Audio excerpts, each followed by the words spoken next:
While the world is caught up with Ukraine, another battlefield is being prepared. Tensions are rising in the Pacific. China has driven away an American destroyer. Beijing says it illegally entered the South China Sea. The US is setting up new military bases in the Philippines, very close to Taiwan. China is lapping up port projects in Pacific Islands. Both sides are marking their territory and setting up military facilities. The US and China are preparing for war, a war over Taiwan. It won't happen tomorrow, but the US says it will happen. And the preparation is on war footing. Today, the navies of the US and China came face to face. An American destroyer entered the waters around the Paracel Islands. This is in the South China Sea. The Paracel Islands is an archipelago. It is a group of about 130 small coral islands and reefs. What was the US warship doing there? The US Navy said it was on a routine operation. But China contests this claim. It says the US destroyer entered the waters illegally and that China has driven away the American warship. The Americans, of course, have not agreed to this claim. They say there was nothing illegal about their activities in this region. But the South China Sea, we know, remains a major flashpoint, and the Americans are expanding their access here. They've struck a deal with the Philippines. This is to expand their military presence in North Philippines. Remember, the US already has bases in this country. Now they'll get more access. Reports say 3 military sites are being considered. 2 are in northern Philippines, and these are very close to Taiwan. The 3rd site is closer to the South China Sea. So the gains for the US are obvious. It will increase its military presence in this region. It can mobilize in larger numbers in the event of a war. As for the Chinese, their response to the deal is on expected lines. China has always believed that defense and security cooperation between countries should be conducive to regional peace and stability and should not target or harm the interests of third parties.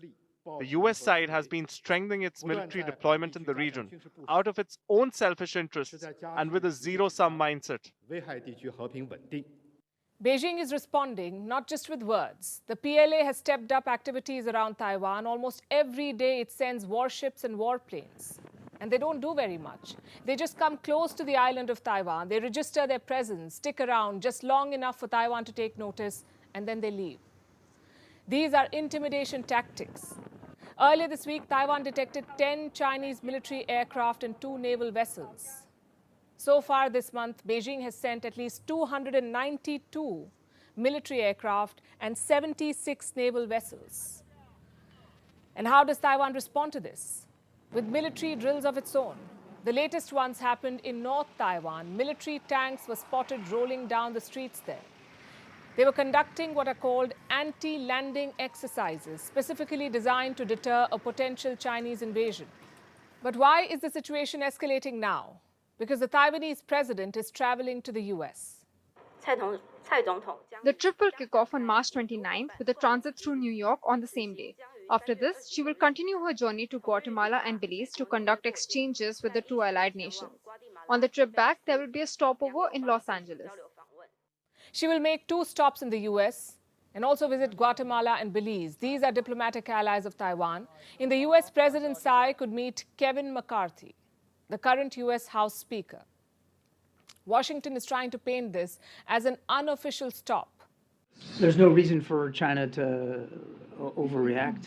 Heck, there's no reason for them to react. I mean, this is something that, as I said, is commonplace and has happened before, will likely happen again. It's personal, it's unofficial. There should be no reason for Beijing to react in any way to this. China is not convinced, though. It is shooting warnings to both Washington and Taipei.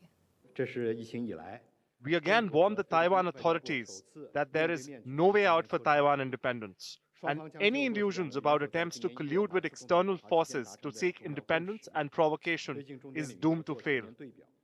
Such unofficial visits have happened in the past too, and this one will go ahead in all likelihood. So Beijing is throwing a tantrum, conducting more military drills. The US intelligence community says it is also preparing for war.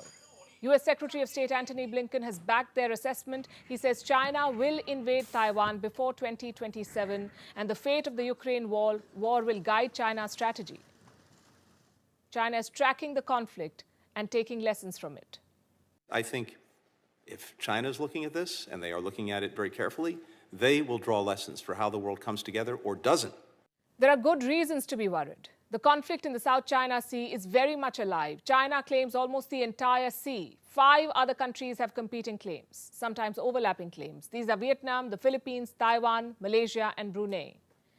The South China Sea is vital for the global economy. It has great economic and geostrategic importance. 1/3 of the world's maritime shipping passes through here. The ships carry over $3 trillion worth of goods.